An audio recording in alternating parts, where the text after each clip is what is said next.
안녕하세요. 2025년 월간 간학회 1월호 진행을 맡게 된 인공지능 아나운서입니다.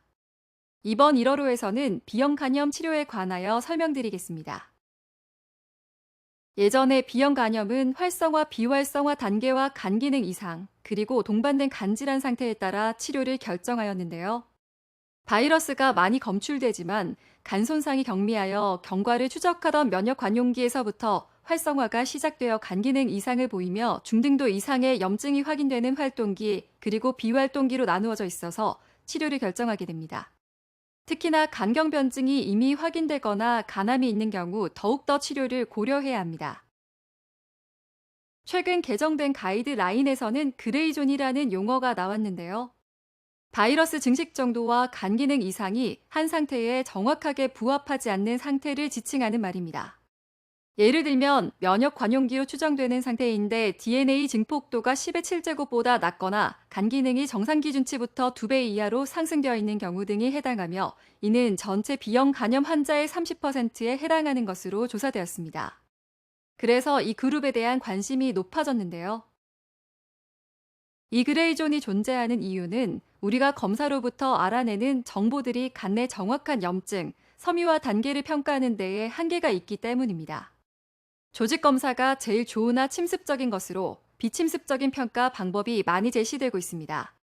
혈청 표지자 혹은 탄성도를 측정하는 파이브로 스캔이나 엘라스토그래피, MR 엘라스토그래피 등을 사용하여 측정하고 있으며 최근 가이드라인에서 중등도 이상의 섬유화를 의미하는 탄성도는 대략 7.8에서 8kPa에 해당합니다. 이들을 이용하여 간 내 염증, 섬유화 상태를 비침습적으로 평가하고 치료가 필요한 경우를 선별할 수 있습니다. 그래서 이러한 비침습적 평가로 그레이존에 해당하는 사람에게서 추가 검사를 시행한 후 중등도의 섬유화가 의심될 경우는 항바이러스제 치료가 가능하게 되었습니다. 보험 기준에서 간 기능이 40에서 80 사이로 애매할 경우에 조직 검사 또는 비침습적인 평가를 통해 중등도 섬유화가 의심되면 초치료를 시행할 수 있도록 최근에 개정되었습니다. 그럼 B형 간염을 치료하기로 결정했다면 약제 선택을 해야 하는데요. 치료제를 선택할 때 고려해야 할 사항은 바이러스 내성 장벽과 신기능, 골다공증이 있습니다.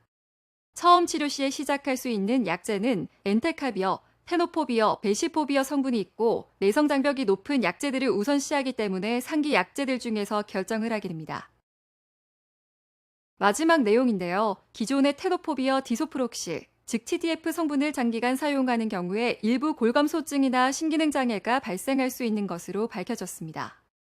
하지만 약제 관련한 부작용은 가역적인 것으로 밝혀져 이를 보완하기 위해서 테노포비어 알라페나마이드, 즉 TAF라고 하는 약이 개발되어 장기간의 약제 사용에 대한 위험성을 줄여줄 수 있는 것으로 밝혀졌습니다. 그래서 TDF로 장기간 치료하는 환자군에서는 골다공증 발생 여부와 신기능 장애를 모니터링하는 것이 필요하겠습니다. 이상 최근 업데이트된 가이드라인에 기반하여 그레이존에 대한 소개와 새로운 B형 간염 치료제를 소개하여 보았습니다. 이번 월간 간학회 1월호를 통해 여러분들의 고민이 조금이나마 해결되셨기를 바랍니다. 앞으로도 많은 성원 부탁드립니다. 감사합니다.